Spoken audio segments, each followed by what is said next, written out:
ಕುರಿಗಾಹಿಗಳಿಗೆ ಅನುಕೂಲವಾಗಲು 10 ಕುರಿಗಳನ್ನು ಖರೀದಿ ಮಾಡಲು ಡಿಸಿಸಿ ಬ್ಯಾಂಕ್ ವತಿಯಿಂದ ಸಾಲ ಸೌಲಭ್ಯ ಒದಗಿಸಲಾಗುವುದು ಎಂದು ತಾಲೂಕಿನ ಕೊಡಿಗೇನಹಳ್ಳಿಯ ಮೈಲಾರಲಿಂಗೇಶ್ವರ ಸ್ವಾಮಿ ಕುರಿ ಮತ್ತು ಉಣ್ಣೆ ಉತ್ಪಾದಕರ ಸಂಘದ ನೂತನ ಕಟ್ಟಡವನ್ನು ಉದ್ಘಾಟಿಸಿ ಶಾಸಕ ಕೆಎನ್ ರಾಜಣ್ಣ ತಿಳಿಸಿದರು.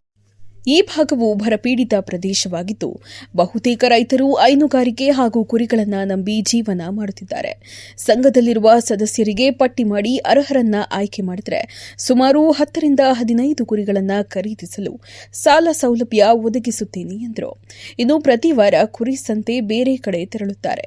ಇದೇ ಸಂಘದ ಅಡಿಯಲ್ಲಿ ಕುರಿ ಸಂತೆ ನಡೆಸಲು ಸರ್ವೆ ನಂಬರ್ 160ರಲ್ಲಿ ಸುಮಾರು 5 ಎಕರೆ ಜಾಗವನ್ನು ತಕ್ಷಣ ಮಂಜೂರು ಮಾಡಲು ಸ್ಥಳದಲ್ಲಿದ್ದ ತಹಸೀಲ್ದಾರ್ ಅವರಿಗೆ ಸೂಚಿಸಿದರು. ಈ ಸಂದರ್ಭದಲ್ಲಿ ಪಶುಪಾಲನಾ ಇಲಾಖೆಯ ಸಹಾಯಕ ನಿರ್ದೇಶಕ ಡಾ ನಾಗೇಶ್ ಕುಮಾರ್ ಟಿ, ಡಾ ಎಸ್ಕೆ ಜಗದೀಶ್, ಮೈಲಾರಲಿಂಗೇಶ್ವರ ಸ್ವಾಮಿ ಕುರಿ ಮತ್ತು ಉಣ್ಣೆ ಉತ್ಪಾದಕರ ಸಂಘದ ಅಧ್ಯಕ್ಷ ನಾಗರೆಡ್ಡಿ, ಶಶಿಧರ್ ಸೇರಿದಂತೆ ಮತ್ತಿತರರು ಹಾಜರಿದ್ದರು.